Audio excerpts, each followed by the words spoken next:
Man, this Ray Williams is the best storyteller on TikTok. Yeah, Ray Williams with 10.9 million followers. Based on true life story. Man, that guy they boss stories, man. A lot of true life story that you can learn from. Yes, things are really, really, really happening in this world. Things are really especially in that America. Any small dispute like this, they have pull out firearms. And we are lucky in Nigeria that they didn't legalize firearms. So people for plenty for prison. Cha! Because all this paternity fraud, men for don't pull out firearms. All these small small dispute, they for don't pull out firearms. But seriously, that guy's story is really on point, and his channel is very very addictive. If you watch one, you want to watch two. Different true life story. The graphics, everything is on point, man. This last one he dropped really got my attention. Yeah, the guy that won $30 million and he cannot read, he cannot write, started dishing out the money to friends and family.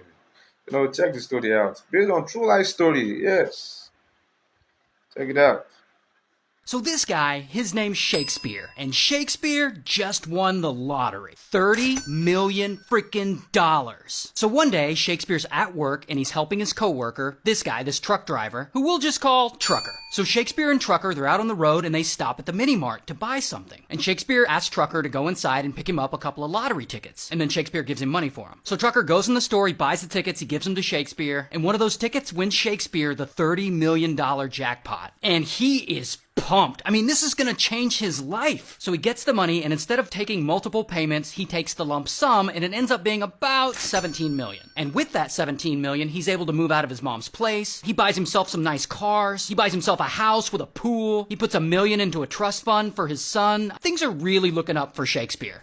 Until, soon enough, predictably, people around him start hitting him up for money. Like, hey, can you loan me 10 grand or so? And Shakespeare, he's a generous dude, so he says yes. And he ends up loaning out lots of money to his friends and family. And pretty quickly, people around him start getting greedy. And they start hitting him up for money all the time. Even Trucker, who picked up the lottery tickets for Shakespeare, he wants some of that money. And he files a lawsuit saying the winning lottery ticket was actually his. So a whole court case kicks off and Shakespeare's got to go to court and the jury ends up siding with Shakespeare. But it's a really long and expensive process and Shakespeare is just done with all these greedy ass people. But then, one day, he meets this woman Dee Dee. And Dee Dee, she's a businesswoman and she eventually offers to help Shakespeare manage his finances and be his advisor. And most importantly, to get him away from a bunch of these greedy ass people. And by this point in the story, Shakespeare had either spent or loaned out the vast majority of his winnings. So he agrees to let Dee Dee come on and help him manage his money. And Dee Dee, she gets to work right away. She's helping him set up his bank accounts properly. She's chasing down people that owe Shakespeare money, trying to get them to pay him back. And so far, she's doing a pretty good job. But over time, Dee Dee also starts getting greedy. And slowly, she starts transferring Shakespeare's finances into her own account. And she starts buying stuff for herself with his money. And she changes the title on his BMW to her name. And the deed to his house to her name. She essentially takes over almost everything he owns. And Shakespeare doesn't realize it because A, she's the one managing and advising him. And B, he's illiterate. He can't read or write well, like at all. So he's extra vulnerable to being ripped off. And to make it worse, once Dee Dee takes over everything he owns, she decides it's time to get rid of Shakespeare for good. And she comes up with a plan. Now, this is one of those cases where we don't know a lot of the details of what happened, but here's what we know.